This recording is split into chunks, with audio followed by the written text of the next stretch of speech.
Baiklah, bismillahirrahmanirrahim. Assalamualaikum warahmatullahi wabarakatuh. Perkenalkan, nama saya Nabila Ayustiawati, mahasiswa jurusan Teknologi Pendidikan, Fakultas Ilmu Pendidikan Universitas Negeri Makassar. Nah, pada kesempatan kali ini saya akan membahas perihal perkembangan teknologi dalam dunia pendidikan di Indonesia. Adapun tugas ini adalah untuk memenuhi tugas UAS atau ujian akhir semester pada mata kuliah bahasa Inggris.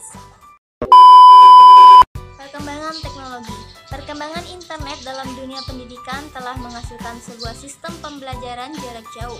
Dengan sistem ini, maka seorang pelajar tidak perlu lagi pergi ke sekolah seperti layaknya sekolah formal. Namun cukup meluangkan waktunya untuk bertatap muka dengan dosen ataupun guru lewat monitor komputer.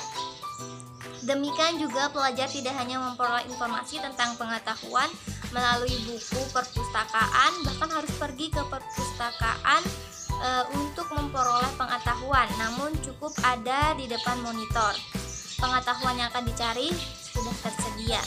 Bahkan seorang guru akan dengan mudah mencari bahan ajar yang sesuai dengan bidangnya, dan juga seorang siswa dapat mendalami ilmu pengetahuan yang didapatkan dengan didukung kemampuan untuk mencari informasi tambahan di luar yang diajarkan oleh guru. Demikian pula masyarakat atau wali murid, dewan pendidikan, dan juga komite sekolah. Mereka dapat memberikan masukan dan mengontrol sekolah dalam memilih dan menggunakan buku pendidikan yang berkualitas. Dengan demikian akan terjadi perubahan pola pikir serta kreativitas guru dan siswa serta masyarakat dapat berkembang dengan pesat, sehingga terjadi cakrawala berpikir yang lebih konstekstual dan lebih mudah mencerna informasi yang masuk tersebut. Bahkan dalam lingkup pendidikan sudah saatnya dibentuk satu jaringan informasi yang memanfaatkan teknologi informasi ini. Dalam bidang pendidikan, media internet memiliki 3 karakter.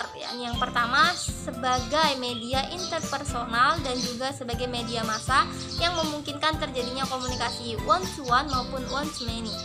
Dan yang kedua memiliki sifat interaktif. Yang ketiga memungkinkan terjadinya komunikasi secara sinkron atau sinkronos maupun tertunda ataupun asinkronos.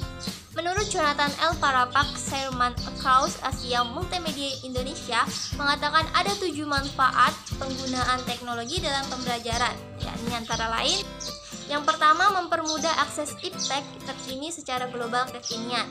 Yang kedua, meningkatkan kinerja dan kualitas pembelajaran melalui dukungan multimedia interaktif. Yang ketiga, memperluas jangkauan dan kelayak pembelajaran melalui internet dan jaringan multimedia. Yang keempat, mendorong peran aktif pembelajar untuk kreatif dan juga inovatif. Yang kelima, meningkatkan efisiensi dan produktivitas pengelolaan lembaga pembelajaran. Yang keenam, memungkinkan riset yang kompleks dilaksanakan melalui modeling atau simulasi dengan jaringan global.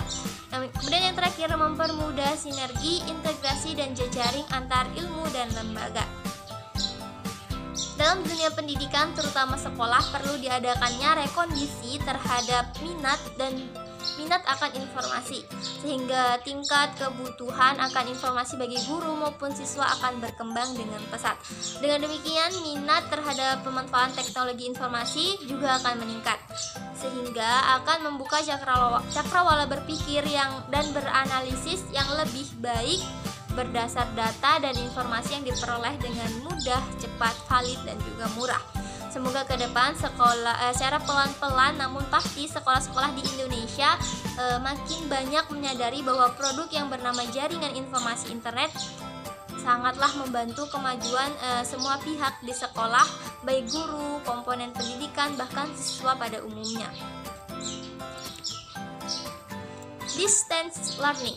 Nah, dengan adanya perkembangan teknologi informasi dalam bidang pendidikan, maka pada saat ini sudah dimungkinkan untuk diadakannya belajar jarak jauh dengan menggunakan media internet untuk menghubungkan antara mahasiswa dengan dosennya, melihat nilai mahasiswa secara online, mengecek keuangan, melihat jadwal kuliah, mengirimkan berkas tugas yang diberikan dosen, dan sebagainya. Semua itu sudah dapat dilakukan.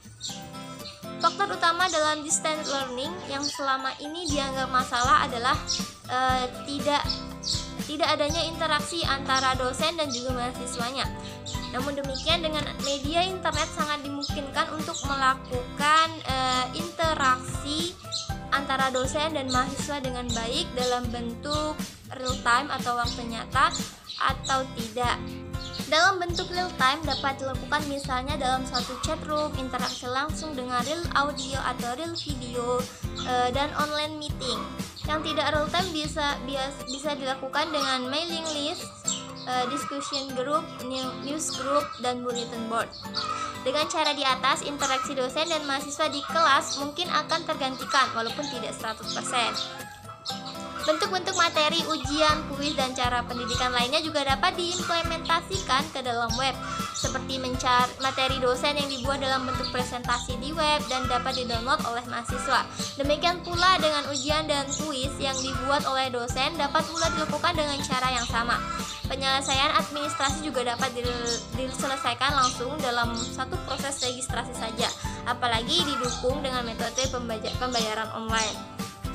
Peran teknologi informasi dalam kehidupan di masa mendatang, sektor teknologi informasi dan telekomunikasi merupakan sektor yang paling dominan. Siapa saja yang menguasai teknologi ini, maka dia akan menjadi pemimpin dalam dunianya. Teknologi informasi banyak berperan dalam bidang-bidang tertentu, terutama dalam bidang pendidikan.